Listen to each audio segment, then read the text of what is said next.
भारत माता की। भारत माता की।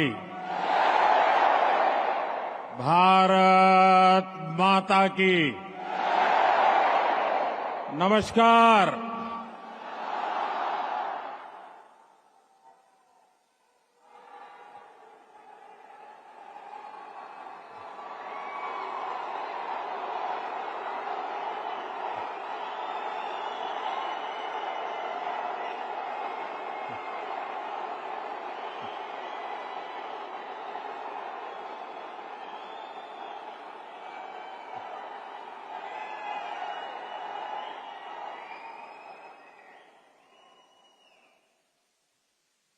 अभी 2-2.5 घंटे पहले ही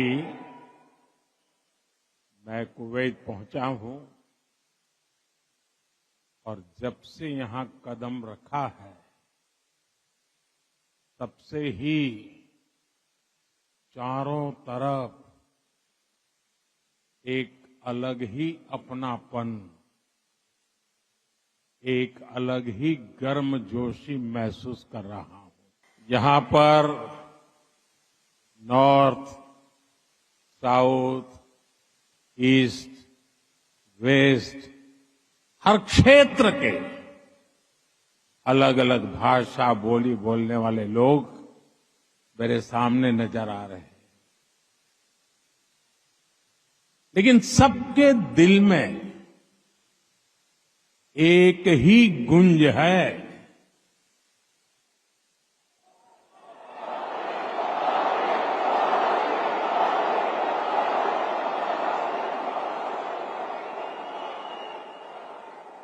सबके दिल में एक ही गूंज है, भारत माता की। भारत माता की। जब भी मैं कुवैत की लीडरशिप से बात करता हूं तो वो आप सभी की बहुत प्रशंसा करते हैं।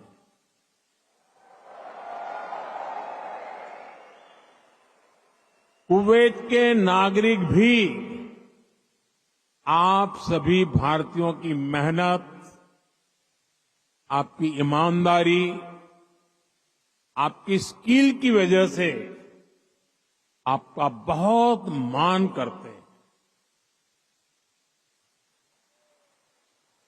आज भारत रेमिटेंस के मामले में दुनिया में सबसे आगे है, तो इसका बहुत बड़ा श्रेय भी आप सभी मेहनतकश साथियों को जाता है। भारत और कुवैत अरब सागर के दो किनारों पर बसे हैं। हमें सिर्फ डिप्लोमेसी ने ही नहीं बल्कि दिलों ने आपस में जोड़ा है।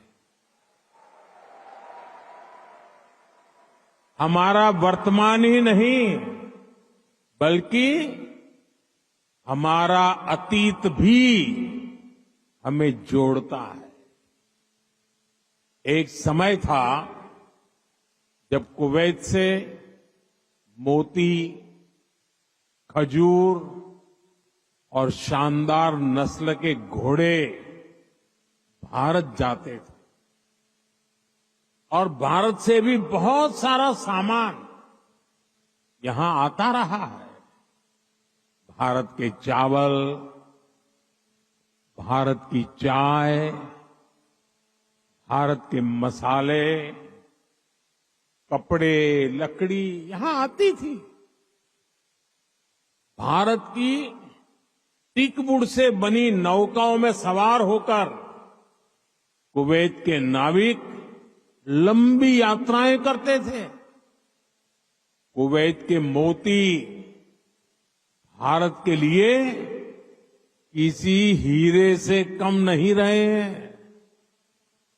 आज भारत की ज्वेलरी की पूरी दुनिया में धूम है, तो उसमें कुवैत के मोतियों का भी योगदान है।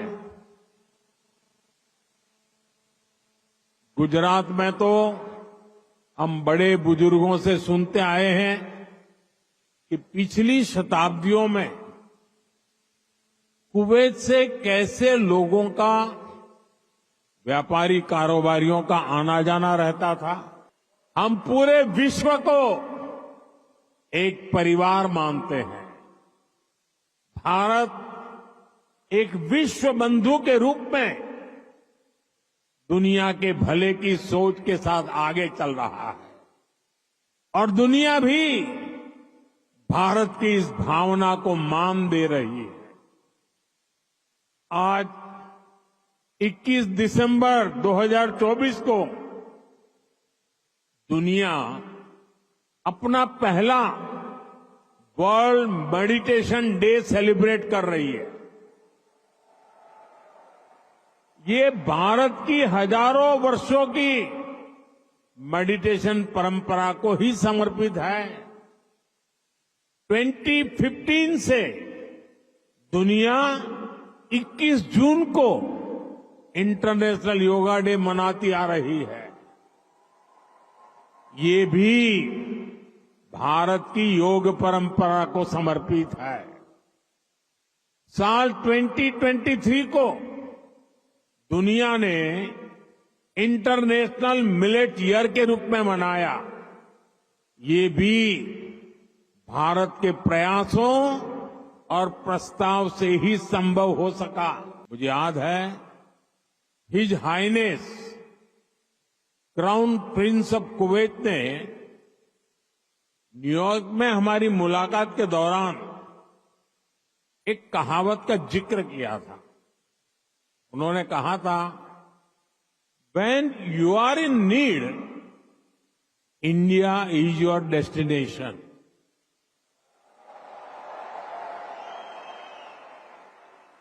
अभी इसी साल जून में यहां कुवैत में कितना हृदय विदारक हादसा हुआ। मंगब में जो अग्निकांड हुआ, उसमें अनेक भारतीय लोगों ने अपना जीवन खोया।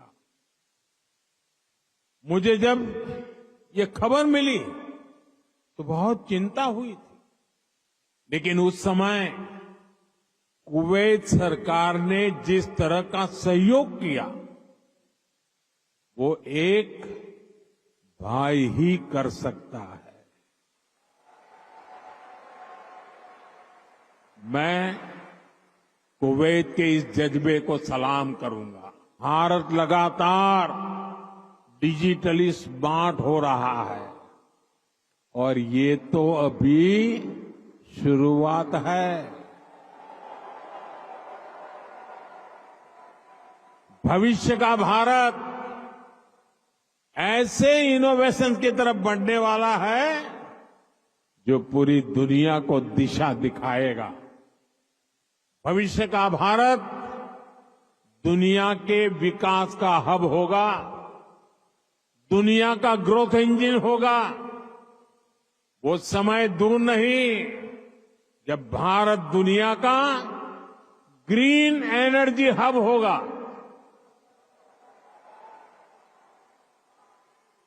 फार्मा हब होगा, इलेक्ट्रॉनिक्स हब होगा, ऑटोमोबाइल हब होगा, सेमीकंडक्टर हब होगा, लीगल इंश्योरेंस हब होगा, कॉन्ट्रैक्टिंग कॉमर्शियल हब होगा। आप देखेंगे जब दुनिया के बड़े बड़े इकोनॉमिक सेंटर्स भारत में होंगे।